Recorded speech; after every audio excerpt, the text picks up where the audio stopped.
যারা এতিমকে ভালোবাসে আল্লাহ তাদেরকে ভালোবাসে। এবং আল্লাহর হাবিব সাল্লাল্লাহু আলাইহি ওয়াসাল্লাম বলতেন, আনা ওয়া কাফিলুল ইয়াতীমি ফিল জান্নাতি কাহাতাইন। আমি এবং এতিমের রক্ষণাবেক্ষণকারী এইভাবে প্রতিবেশীর মতো জান্নাতে থাকব। এই দুই আঙ্গুলের মাঝে যেমনি গ্যাপ নাই, আমার আর এতিমের রক্ষণাবেক্ষণকারী তার বাড়ির মাঝখানে কোনো গ্যাপ থাকবে না জান্নাতে। We will be neighbour in paradise. জান্নাতে এরকম আমরা কাছাকাছি থাকবো। আল্লাহু আকবার পড়েন। তাহলে এতিমের রক্ষণাবেক্ষণকারীকে আল্লাহ তাআলা ভালোবাসেন। যারা এতিমকে পছন্দ করে না, এতিমকে তাড়িয়ে দেয়, তাদেরকে আল্লাহ পছন্দ করেন। আল্লাহ তাআলা বলেন, আরাআইতাল্লাযী ইউকাযযিবু বিদ্দীন ফাযালিকাল্লাযী ইয়াদুউল ইয়াতীম। যারা আখিরাতকে অবিশ্বাস করে তারাই এতিমকে ঘাড় ধাক্কা দিয়ে তাড়িয়ে দেয়। কোনো বিশ্বাসী কখনো এতিমের সাথে খারাপ আচরণ করে না। আপনাদের যাদের মন শক্ত, অনেকের চোখ দিয়ে পানি নামে না। আমার এক আত্মীয় আছে, খুব আল্লাহওয়ালা। আমার জীবনে এত আল্লাহওয়ালা আমি দেখি নাই, কিন্তু ওনার চোখ দিয়ে পানি নামে না।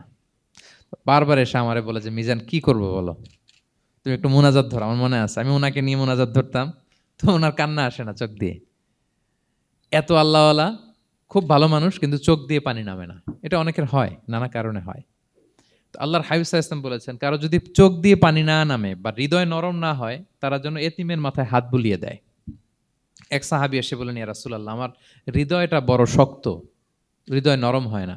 রাসূল সাল্লাল্লাহু আলাইহি ওয়াসাল্লাম বললেন, তাই?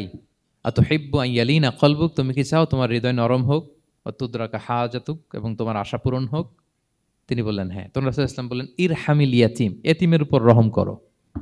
ওয়ামসা আলা রাসি, এতিমের মাথায় হাত বুলিয়ে দাও। ওয়া আতইমহু মিন তুআমিক, তোমার খাবার এতিমকে খাওয়াও। তালিনু কলবুক, তোমার অন্তর নরম হবে। তুদরাকা হাজাতুক, তোমার ইচ্ছা পূরণ হবে। তাহলে হৃদয় যদি শক্ত থাকে, কার মাথায় হাত বুলাবেন? বুলাইছেন কখনো? খুঁজে খুঁজে হাত বুলাবেন। বাংলাদেশে তো অনেক অরফেনেজ আছে, অনাথ আশ্রম, ওখানে যাবেন। সুযোগ হলে একদিন যে একটু লাঞ্চ করলেন ওদের সাথে বসে, ডিনার করলেন, একসাথে খেলেন, ওদের মাথায় হাত বুলিয়ে দিলেন, সাধ্যমতো কিছু উপহার হাতে তুলে দিলেন, আপনার ইচ্ছা পূরণ হবে আর আপনার হৃদয় নরম হবে ইনশাআল্লাহ। আর এতিমকে আদর করা মানে নবী সাল্লাল্লাহু আলাইহি ইসলামের প্রতি ভালোবাসা দেখানো। কারণ আমার নবী এতিম হয়ে বড় হয়েছেন। এতিমের প্রতি ভালোবাসা প্রকারান্তরে নবী সাল্লাল্লাহু আলাইহি ইসলামের প্রতি ভালোবাসা দেখানো হয়। কারণ আমার নবী এতিম হয়ে বড় হয়েছেন। সুবহানাল্লাহ। কিন্তু তার বিপরীতে আমরা সমাজে কি দেখি? এতিমের মাথায় হাত বুলানো তো দূরের কথা, এতিমের সম্পদও খেয়ে ফেলে অনেকে। হ্যাঁ, এরকম আছে না? এতিমের সম্পদ দেদারসে গিলতেছে।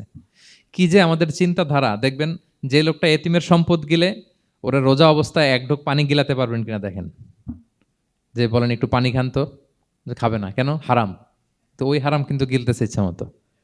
রোজা অবস্থায় এক ফোঁটা আপনি পানি গিলাতে পারবেন না এরে, কেন? হারাম।